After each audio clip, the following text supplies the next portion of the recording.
Welcome to the Casual Camping Podcast, your home for the best camping discussion both in and out of the field.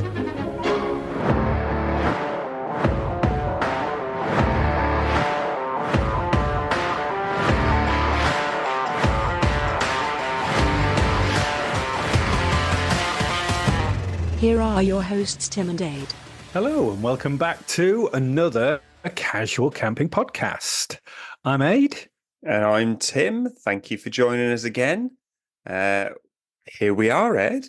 It's a sunny day in England. Yeah, it really is. And if you're listening to this midwinter, it's really warm now when we recorded it. The sun will come back. Make sure you've got a tent stove. Yeah, yeah.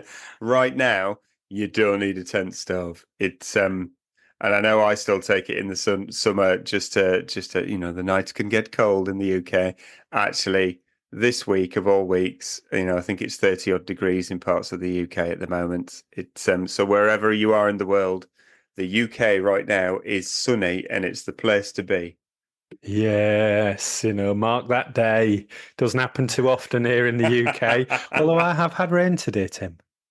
I have had the mother of all thunderstorms this morning at about 10 o'clock this morning. It was boom. I've been at work and the wards were shaking with the thunder. Wow. It was proper big. Wow. And chucked it down. Only rained for about 10 minutes though. And then that makes it worse because then it just gets really humid for the rest of the day and it's just been like sticky and horrible. Well, we're never happy. We're never happy apart from camping. So let's talk about some camping. And we did say about stoves. Long-time friend of the show, Richard, has just gone and bought himself a tent stove, which he wants us to fit over the next week when we go to Lavoo on the farm. Cool. How exciting is that? That's cool. I mean, it's never so enough cutting holes in my own tent of mine, somebody else's, but I'll give it a go after a couple of beers. I'll do anything after a couple of beers, to be honest. In Richard's one of 4 tents. Yeah, he's got a very, very rare orange bell tent that is one of 4 in the world. We'll have a go. Have a go. Chuck us that knife, Tim. To me, to you. Let the Fuckle brothers have a go at it. Oh, God. He's now regretting having asked that question. Quick, take a screenshot before he starts deleting it. We've got proof. We'll be gentle with you, Richard. Don't you worry. Don't you worry. It's and Lavoo is only a few short weeks away, and the weather can turn, so you might need a tent stove by then. Well, we've said it before. The tent stove isn't necessarily there for heat. Yeah, okay, it is in the winter, but it's there for looking cool. Looking cool. Is. Yeah. It's for looking awesome. It's also for just looking at and modging with. Yeah. It's proper grown-up boys' toys and girls' toys, obviously. And girls' toys. But even when we were away the last time and you had your new bell tent out, somebody walked past and went, I like your setup. They doffed their physical cap to you. And I was like a little bit envious going, yeah, mine's all right too, but I didn't get the recognition. So Ray Mears complimented your setup. Oh, of he course drove he did. Past yours and actually said to everyone, "The setup's looking really good this year." The ones I passed coming looking at me. And yours was the only one that he passed. All I'm saying, we looked cool as at the Bushcraft show. We're going to look great at Lavoo. We did draw the tickets. So we've had one lucky winner's won 2 weekend tickets for the whole of Lavoo weekend. Well done, you. Sorry to those that entered and didn't win.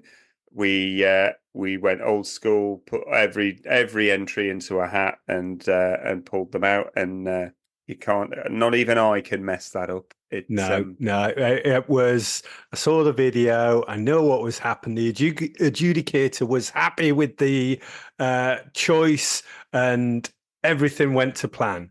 And if you're disappointed not to win, we're really sorry. We wish we had tickets, but think on the bright side. Lavoo on the Farm is £40 a ticket for 4 nights. That is an excellent price. Yeah, so it is. £4 a beer on site. That is an excellent price. Entertainment, music, talks, and we're going to be there. So if you want to come and camp with Ade and Tim, come to Lavoo on the Farm. What more could you want for a bank holiday weekend? And if that puts you off a little bit, you can camp at the other side of the field as well. You don't have to camp with us, obviously. If you want to camp somewhere else and just disassociate, that's all right too. But we will be sat round many fires. We will be having a laugh with old friends and new friends. Everybody's welcome, that's for sure. And I think that's the spirit of Lavoo on the Farm, eh? I think so. We'll put a link in the show notes. It's on our socials as well. And if you want to come join us, you're not going to get a cheaper bank holiday weekend, I tell you. And it'll be great fun. Yeah. So this week, my brother, what are we talking about this week? Well, we are talking about, and I think a working title of, like the movies say, so it might not be what the episode is called, but a working title of Second Time Camping. What do you think? I think that's a perfect title. Says exactly what it is on the tin. And it's the hypothetical second time. We did first time camping. What do you like? What do you know? Go back and find it if you've not listened to that. How dare you not listen to it? But it is one of our. Oh, sorry. I was just going to say the same thing. It is our most downloaded episode. It has legs beyond any other episode. It is out there, and this is kind of a follow up, really, isn't it? Of what you've done first time camping. Now you're going to do second time camping. Yeah. So what does that mean? Well, it kind of means that you want to go again. There's bits that you liked. There's probably bits that you didn't like, and what are those things? I mean, we talk about gear all the time. We talk about different sites. We talk about the same sites. There's a lot of repetition that we've gone through. Although we do love gear, we kept the same sort of gear for a long time, which you do. It's only me in the last 2 years that have been changing up my tents quite often. Could always have more tents though, couldn't I, Tim? Quite often. Ellie's in the other room. Nothing. McBusted. But the reality is, you might have gone on that first one and you've borrowed somebody's tent. So you might actually be out there looking for a tent yourself. Yeah. And that's the thing. We've said so many times that every camping trip teaches you something for the next one. But to go from that first one where hopefully, you've enjoyed it enough that you want to go again, the learning curve is just so steep to go from that first camping trip to your second camping trip. Because, even like you say, if you've borrowed a lot of equipment, you're going to want to go shopping. You're going to want to go and get some stuff. My mate Tom, who features on First Time Camping, I took him camping for the first time last year, and it was all my gear, and I put on a show. Well, Tom, what kind of show was that? Have we done this joke before? We did this joke before. Yeah. We've only got 3 jokes, and we keep going down. Yeah. Sorry, Tom. But yeah, I put on a show, put a hat on and everything. It's and he had a great time and wanted to get all of his own stuff. And now he has got such a fantastic setup. and he's been camping, with all of that equipment that he's then gone on and got, and he's joining us at Laville on the farm. So anyone that's coming will see his setup, but you are going to love his setup. It's absolutely fantastic. It's a great setup. But that case in point was Tom. Tom had a great time camping and went, I've absolutely got to get into this, and then spent quite a lot of time researching, looking at, what I'd got. And he hasn't gone for the same stuff. He's gone for a completely different cooking setup than what I've got. But he's really kind of dove deep into everything to kind of go, well, I liked all of that Tim did. I really liked that, and he's copied me on some of the stuff, but then other things he's kind of gone, I liked that, but that's not what I want to do, and I want to kind of do it my own way, and he's then jumped into different styles of equipment. So isn't that the joy of camping, that there is different ways, and there's a myriad of things out there for the type of stoves, the open fire, the Dutch oven, the tents, the stand-up ones, the air, there's loads of things. And I think we've said before, wandering around a campsite when you don't know much and you start to see what other people have got, you start to do those Google searches and stuff. And I think for those people that can go out and just go, right, okay, this is what I'm doing now, and I'm just going to buy the stuff that I've got that I want. Other people, it's building up over time to go, that bit didn't work for me, I'm just going to change that for the next time, or that was okay. And over time, you and me have, as we've got older, we've gone, oh, I actually want something that I can stand up in now. Whereas, 10 years ago, it was like ultra light and fast. I'm pretending that I'm walking somewhere, but I'm not walking anywhere other than to the car and the pub. Fast.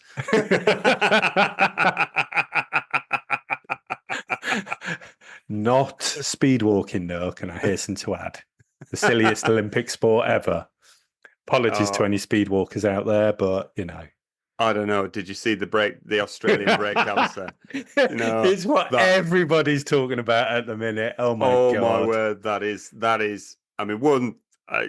Hats off to you if you can break dance. You are an athlete, but it ain't a sport. Let's not pretend it's a sport. It's I mean, it has caused a lot of entertainment, that's for sure. But that massively. Australian breakdancers clearly never done any breakdancing before, and they've just gone, well, we've got a ticket. Do you want to come? Or somebody's like, have you got any good people in your class or something? And you go, well, you know what? I could do a few moves. What, Paris? 2 weeks? I saw a meme of somebody saying, yeah, we've all got that one person that's talked themselves into a job. Yeah, totally. Visually, you've never been caught out so badly. Anyway, we digress. We digress as always. What's that? Actual current affairs. Current affairs, Tim, not 1970s and 80s movies. Although saying that, I was reading a review of Falling Down with a Michael Douglas today. I thought, you know what? The older I get, the more I relate to him.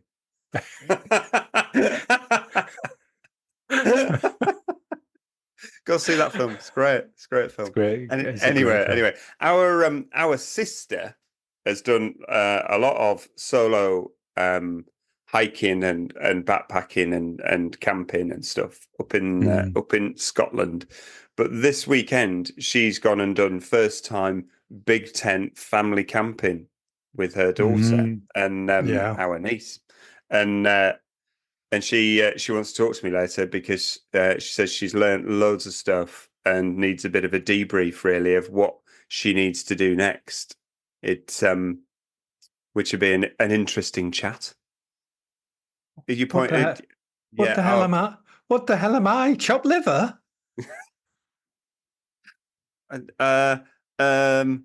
This is awkward now, well, isn't it? You know, I did think about just calling her on I the mean, show. to be honest, she knows what she'd get from me. I'll snow peek this and Yeah. do that.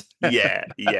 You see, I managed to persuade her to the cool box that she bought before she went is a Coleman Extreme, and she Yes. threw ice away after 4 nights. So That's brilliant. and it cost her 60 odd quid. So yeah. You know, yes, we would have gone Stanley. You would have gone Yeti, and you know, hundreds and hundreds of pounds later, she'd have still thrown ice away after 4 nights. But you know, it's I've built myself up to that, and I think that's the good thing about talking about second time camping.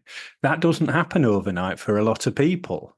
You see, we're pulling it back around. Like that was a flip. That was beautiful the way you did that. That was beautiful the way that you just took it straight back on topic. I mean, bloody hell. Tim, I've been doing this for 56 episodes now, Starting to get the hang of it. It's like, you've got bullet points and everything today, haven't you? But I've got to that point, and that's the gear that I lust after. Other people are sat there going, that's how much? Are you crazy? It could work the best in the world. I'm just not going to spend that much money. I've just lusted after Yeti for 2 or 3 years before I got one, and then I've sold one to buy another. So all of those things. But I think it's an interesting journey, because I started off with one of those little blue double-walled thing for £10 with no insulation in it that holds ice for an evening if you're lucky. Really, we used to freeze our cans so that they'd be cold on the second day. And only just made it to that, really. So those are the things that we've obviously a drinking theme goes on sort of quite a lot there, obviously. How long can you have your cans cold for is our length and measurement of... Where do you pitch your tent? How far is it to walk to the pub? Which is the pub side of the site. These are things you learn, you see, when you've been once. You learn by your mistakes. Yes. I think that's the thing of the gear, and you don't have to go out and buy all new. Beg, borrow, and steal from those people that'll beg, borrow, and steal your stuff. Maybe not steal, but you know what? Friends that are willing to lend you things, take good care of it. They'll keep on lending you it until you can get that. We said for first time camping, it's you don't need to spend any money, but find a friendly person who will lend you some gear. They'll lend you a lot. If you've looked after it and you've treated it with respect, they'll lend you a lot of that for the second time camping. So you don't need to do like Tom has done and gone and bought everything. Actually, you could borrow some stuff again and go, well, actually, I don't want to buy a tent yet, but I've bought the stove and I bought a cool box and I bought my own sleeping bag and mat, and I've kind of got those bits. Can I borrow your tent? Because I kind of want to do it again. And if you've looked after it the first time and not taken the mick and not damaged it and not given it back dirty, and aired it out properly, always air out a tent. I know it's a pain getting it back out again, but air it out. It lasts a heck of a lot longer. That's a top tip for second time camping, really, because if you have gone with your own tent first time camping and you didn't air it out, second time camping, it's gonna stink. And you're going to really regret it. You're going to really regret it. And it might put you off camping then, because you might go, oh, God. Everything stinks. Yeah, look after your gear, treat it properly when you've got home again, and it'll perform brilliantly for you next time. Yeah, and I over the years have had different stoves. I've had different tents. I've loved each one of them for the time that they have done me, and then I found something else and moved it on. Facebook Sales seems to be a really good place. Look for your local people that are just getting rid of and coming to the end of certain seasons. So we're coming to the end of we're we're in the middle of July, so we're not coming to the end of anything just yet. But you will have. It's August, Ed. Oh, is it? Yeah. Where am I? Oh, Where's your head at? I don't know. I don't. It's just. I'm still on holiday mode, I think. It's the 12th of August. Is it? I couldn't quite It is. remember. Oh, early onset, you know. Oh, God. But that's the thing. Getting towards the end of August, sales will start to happen. Yeah. There might not be those super duper tents that never ever get a markdown, but doing those Google searches, you can find some things. You could find those people that didn't like camping and are selling off things. I found somebody selling off a BioLite fire pit for 40 quid. Gosh. Turned up, bought it, boom, sold it. Fantastic. Made a lot of money because I had a fire pit. But I was like, 40 quid. Is this still available? Yes, I'll have it. When are you in? I'm at your door now. Yes, those things are out there still. And Facebook Marketplace is that thing of, I don't want to mess around waiting for a week while somebody. So there are some good things to get. Keep on looking. You can find some really good things. You obviously don't want secondhand sleeping bags that way, but secondhand tent isn't anything to be. If you get a bargain, there's some really good ones. There's also a lot of sites that do glamping tents coming to the end of the season that as part of their upkeep of their tents, they don't keep them over winter. They have like a season for them and then they sell them off and recoup. So they've got fresh stock for the next year. So you can get some really good bargains of some really high quality stuff. Yeah, I mean, bell tents in particular that a lot of sites use for glamping, you can get some really cheap, 4 or 5 meter bell tents that are seriously nice tents to have, and they're massively cheap, and they haven't been wrecked. They might have a few marks and things on them, but they haven't been wrecked because they've been glamped in all summer long. They are great. eBay, I say, has gone right down recently. I don't find anything on there other than absolute trash and junk. It's I don't know what's going on with eBay. Certainly in the UK, I don't know what it's like in the rest of the world. But it's just, and I've been caught out a few times with like either rubbish turning up and it not being what it's meant to be, or it just never turns up, and you've got the rigmarole of trying to chase people then for your money back. It's I don't know. I think eBay's time has died to me. It's dead to me now. I don't buy stuff off there. I have to say I'm looking on there less and less. I do, still put in searches, but I think you've got to really narrow down what you're looking for, because otherwise it's just, put that you're looking for secondhand stuff. Otherwise you get all the new stuff and all the stuff that's imported. I think there's far too many people buying from China and trying to resell it at what they think is a reasonable price. So yeah, you're right. But there's all those marketplaces out there, and also check your little charity shop. They do get some stuff in. Ask. Sometimes it's not out front because they don't know what to do with it. Nobody's checked a tent out and stuff. Go and ask them and just say, yeah, can I have a look what you've got, or whatever. They only put out a fraction of what they've got, and sometimes they don't put those stuff out. I didn't know that. I found a myriad of tents, camp beds, those foldable packing table with chair things that come out. There's loads of them, So yeah, I'll always ask if you're looking for something specific. Somebody will say, oh yeah, we've got them. They tend to be right in the corner that nobody's really looked at because nobody really knows what they're looking for. And if you feel competent with a tent, have a look. Say, can I get it out and have a look? Yeah, you never know what you're going to drop in on there. I would never have thought of doing that, but that's a proper top tip there, Ed. Yeah, it's a proper top tip. Yeah. So yeah, so you've got the gear. You don't have to go to all the best stuff. If you're like me, that's where you'll probably graduate to. But actually, I also like getting a bargain as well. And while we talked about storage last week, you were good to highlight that actually, although I do have some nice big storage things that, from Snow Peak, I've also got little sort of old wooden Schweppes crates that, just have a myriad of other things in them as well. So you can pick up and that combination of the two looks really awesome in a camping field. Having the Snow Peak boxes and then all the oldie worldy stuff. I think your setup looks really cool. You don't need to go out there and buy really expensive stuff. You can, if you're deciding that your first time camping was great, you want to go again.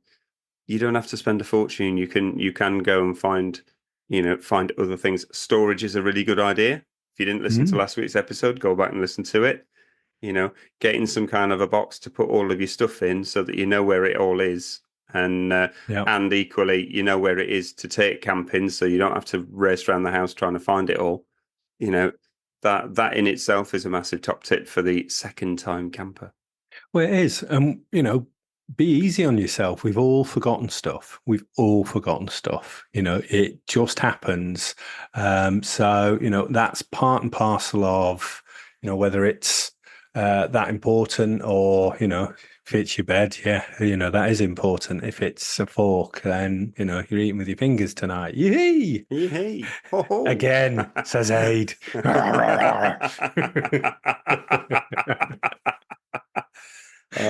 It's a really good thing actually to kind of plan your food around finger food with camping, quite frankly, because it just makes life easier. You take less stuff.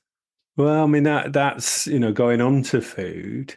That's the thing, isn't it? Of just being able to plan what you're doing. How many times have we had burgers and sausages? You do them on a little grill. I've even had a shopping basket. We didn't have a grill one time, and so we went shopping in Tesco's and just put the basket in the car.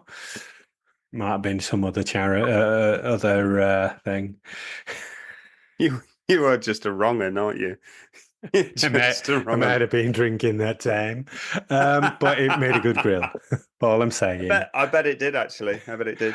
And then, we recycled it properly. We left no trace. Recycled a burnt shopping basket. Tim, I've said too much. Let's move on.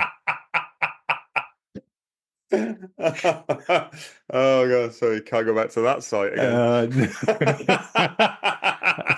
I think it wasn't a site, to be honest. I think it was on the shores of Loch Lomond or something. There's rules now, mainly because of because one person left a burnt up shopping basket. You now need a permit. I'll take that back. I never leave anything. I always tidy up. I didn't leave. I know. You're very, very, very, very good at that. You absolutely do. You scour. But as needs must. There's a Tesco's, but there's never a camping shop when you need one. Yeah, absolutely. It's and they don't always sell a barbecue, so you have to improvise. Well, it is those things that finger food, hot dogs and sausages. It's quite a lot of the time it's just that's the stuff that you don't eat at home. So it's really quite nice to go, oh, right, okay, I'm having this. It probably, we should have moved on a long time ago because I still quite like it when I get out there, but, makes it easier. You need less cutlery, you need less plates and everything. It's just, right, it's ready, eat it. And I haven't done burgers and sausages for ages. And actually, I was thinking for my next camping trip, because you quite often do sausages on a I was going to say a pitchfork, but that'd be a bit extreme. That'd be like a massive sausage, wouldn't it? It's sausage time, Tim. I never say your name. I never say your name when I say that.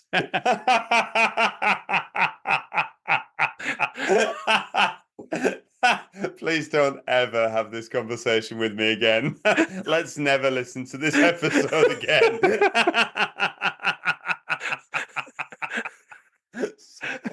You know, when you do like little sound bites throughout the year, or a Christmas special one. We've got to remember that one. You must remember. Oh my word! Oh my word! Yeah, but yeah, you're right. It's nice to go to eat the stuff that you wouldn't necessarily eat at home, and it becomes treat food then, doesn't it? Instead of like everyday food. But how many times have we also gone away where we've got, you know, we've said food and everybody turns up with sausages and burgers, and nobody's brought breakfast. Yeah. Or, you know, so, you know, plan where you're going. You know, it's as important about the site that you're at, because actually they might do a breakfast. Great. If you're on a budget, you know, it's easier to just talk with a group of people. Are you going with people? Who's going to do what? You know, don't always think that you have to do every single meal yourself. Somebody could do evening, somebody could do breakfasts. And for your first time, you might have just done one night. You might have just done one night in your own garden, because we did talk about that. You know, going the second time, you're probably going to go 2 or 3 nights. You know, you're going to push the limits a little bit. That does take a little bit more planning when it comes to your food, because you've got to think about, well, I've got to plan my meals. I've got to plan lunches as well as breakfasts and evening meals. I've got to plan my snacks. Don't forget your snacks. Never forget the snacks. Never forget the snacks. And you've got to plan around, how do you keep all that food safe so that you can eat it in 2 days' time. So again, not to keep harping back to cool boxes, because you know we love cool boxes, but you've got to put some thought into that when you are deciding that you're going to go for those extra few days. It's you got to keep stuff cold, keep it safe to eat. Yeah, definitely. I think that's the thing. And those sites as well, you know, you're going, it's the time of year, you know, if it's peak summer as it is here in the UK at the minute, then that's a great time, because you're not really going to be cold on a night. You might be uncomfortable if you've not got a good airbed or something like that. But actually, when it gets to sort of earlier in the season and you're desperate to get away, or later in the season, those are the things where, you know, chuck an extra blanket in the car just in case. Not worse than being cold. Yeah. I've always got a blanket in the car. I think it's an age thing. I've got a blanket on the back seat. There you go. Yeah. Well prepared, Tim. Shame you weren't a scout. Dip, dip, dip. We weren't allowed to be in scouts. Oh, we weren't. It's. I wish I was, because that'd have been good. Oh, I wanted to be, but we had a funny old upbringing, didn't we? But we did. Yes, we weren't allowed to watch certain TV channels and things like that. You know, not rude ones. Obviously, there weren't rude channels when we were kids. There was only 3 TV channels when we were kids, and we were only allowed to watch 2.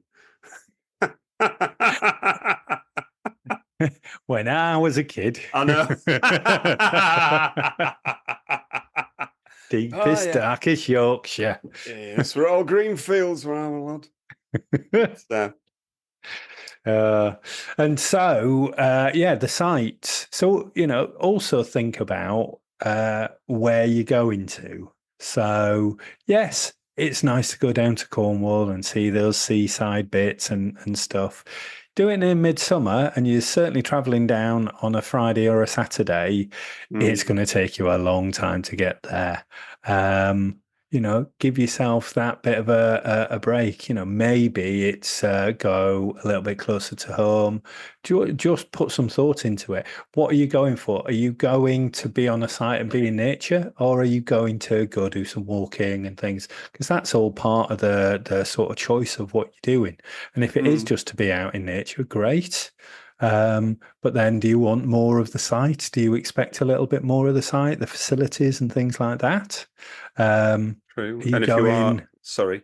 No, I was going to say, if you're going with people, you know, that company is, you know, good old friends, or, you know, if you're going with other people that haven't camped before, it can be a challenge, as Bella has found out recently with her friends. Yeah, yeah. But the good thing is that if it's your second time camping and you're taking people and it's their first time camping, you're the expert because you've done it. You've Yay! done it once before, which is like Lord. 1,000 times more than they have. So Yeah, suddenly you know all the stuff and you go, oh no, you do it like this and you do it like this. And Lord suddenly it. everyone's like in awe of you because you're the camping master. Yeah, lord it over them. Definitely lord it over them. Like you're the expert. But you will actually feel that, you will, it feels great when you have some knowledge, doesn't it? And it isn't that you're lording it over them, but it does feel great to impart that knowledge onto other people and kind of go, oh no, I did it this way last time, and actually that wasn't right. So I've done it this way this time, and it works great. And they look at you like you've just, turned Yeah. lead into gold, and you feel awesome. Well, that's the thing as well. There's a lot of people, not that I can relate to this because I have always loved fire, but there's a lot of people that get a little bit nervous of doing a fire. Yeah. I've heard it. I've never experienced it. I've been lighting fire since I was 4, Tim, in deepest, darkest Yorkshire. Burn them receipts for the tax man, will you? Many a true word spoken in Bruce, jest. yes. Anyway, but that's the thing as well, have firelighters. Every garage has them, Yeah. It's nothing to be ashamed of, getting that. But then having kindling, don't just have firelighters and big logs that you expect to sort of ignite from it.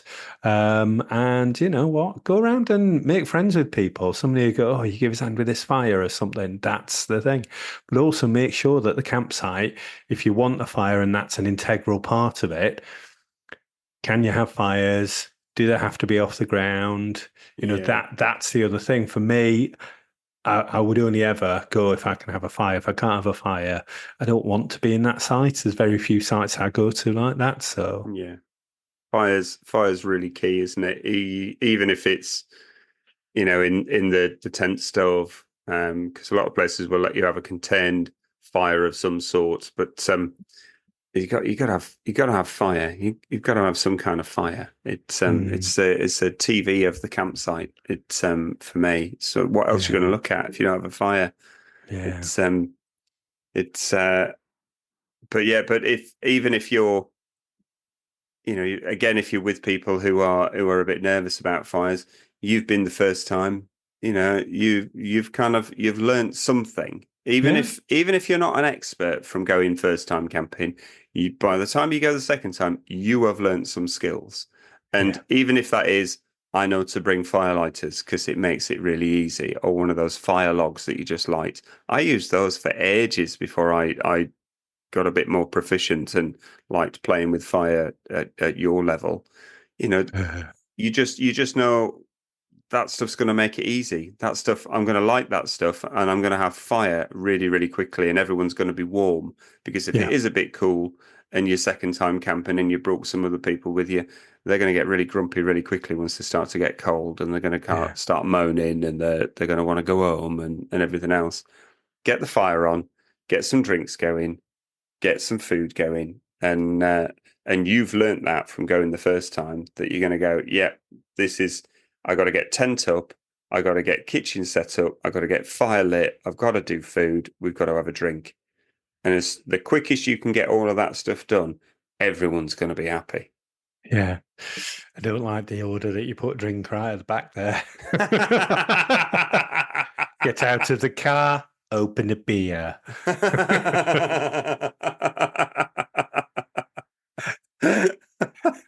Oh God.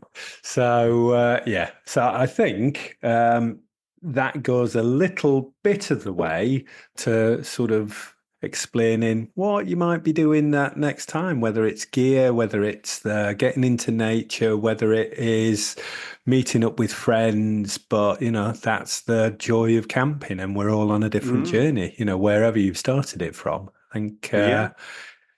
we have an inherent love of, sometimes it is just being out in nature. It's solo camping. You're by yourself. You're in a snow-covered Edale campsite. For others, it's a chance to catch up with friends that, we make a night or two, whatever it is, we're all learning at different speeds. Totally. And yes, we've been camping loads and loads of times, but if it's your second time, you've obviously been bitten by the same bug that we have. So welcome to the club, and get out there. Yes. Get out there. We've had some fan mail in other news. So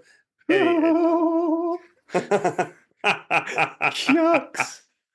It's as I said last week, our host, podcast host people, a company called Buzzsprout, have put a link in the footnotes where you can message us, and you send us a message. We can't reply to you. It comes through as a text message, and but it's just really nice to get. So we've had our first one, and this says, "Hi, Chris here from Southampton. Maybe your first message listening to this week's episode." He then very quickly followed it up with our second message, which was, "Hang your pants from your guy ropes." I'm going to get that on a t-shirt. I'm going to get that on a t-shirt. Hang your pants from your guy ropes. I don't know how he says it in a Southampton accent, but it works in Yorkshire. I tell you. I mean, he's presuming that we're washing them. Oh, man. Oh, man. You are wrong on all the levels. All the levels. Are you like taking one pair of pants for the week and you just keep turning them inside out and switching them back to front? Do you get like 4 days out of pants? Why do you think I like fires so much? It keeps the smell down. Oh my God. Oh, I'm an animal, Tim. I'm an animal. You light a lot of fires when you're at home as well. Are you just burning camping pants? They're not allowed in the house. Just burn those. The bin men won't take them. Oh, God. I've started something else now. Can we go back to Princess Doorballs?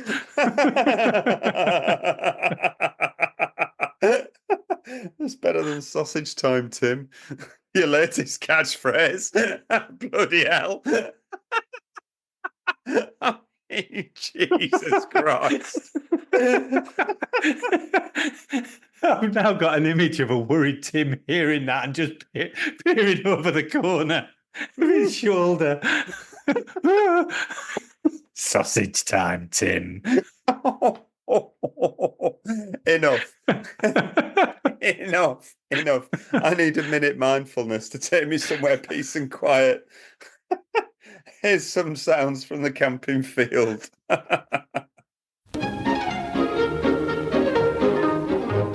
Welcome to the Casual Camping 1 Minute Mindfulness. Let the sounds of the outdoors take you back to the camping field.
Fantastic. Well, it's helped me, but you're still giggling.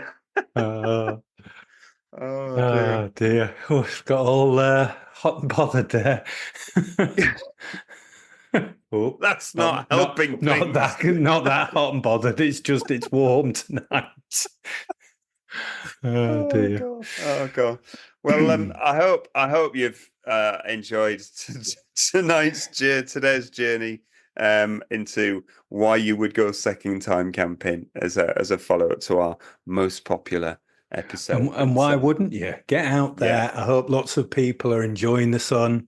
They're out there, they're planning, and if you've got a free weekend, it's coming up to Liverpool on the farm. We hope to see a load of you there. And if you're in the southern hemisphere, I hope some of you are winter camping with hot tents, because you mentioned about me camping in Edale a few minutes ago. And I'm already thinking, I can't wait for that again. I'm so excited for that. So if you're some of our Australian, our New Zealand, our Philippines, or anyone who's down there in the southern hemisphere, if you're winter camping this weekend, go for it, because it's a special time for camping. I was watching a YouTube video of AB camping. There's a guy who just does it, but he was winter camping this weekend. So I was like, oh, wow. And that's the thing, the lure of the next season. In the winter, you go, that'd be nice when it's just warm and, and in the summer, it's like, actually, I quite like a winter camp that's a bit stormy and we're huddled around a stove in a tent. Brilliant. The thunderstorm today reminded me of oddly enough, when I was camping with Tom, when I took Tom first time camping, we had the mother of all thunderstorms in the middle of the night. There was that much lightning. It was like it was daylight outside. It was that bright.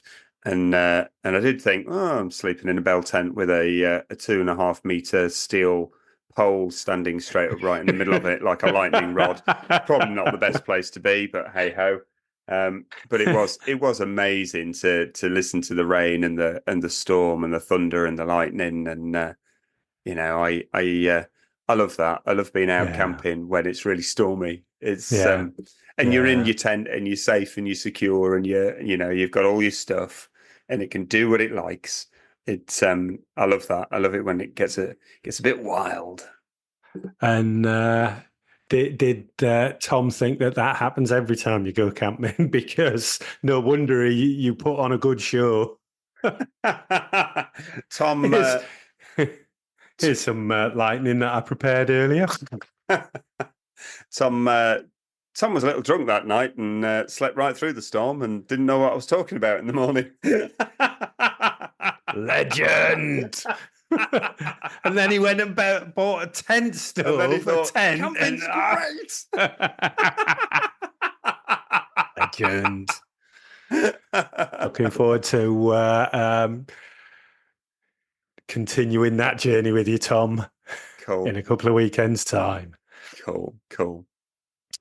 Right then, I suppose the only thing left to say is I've been Tim. And I've been Ade. We'll catch you on the next one.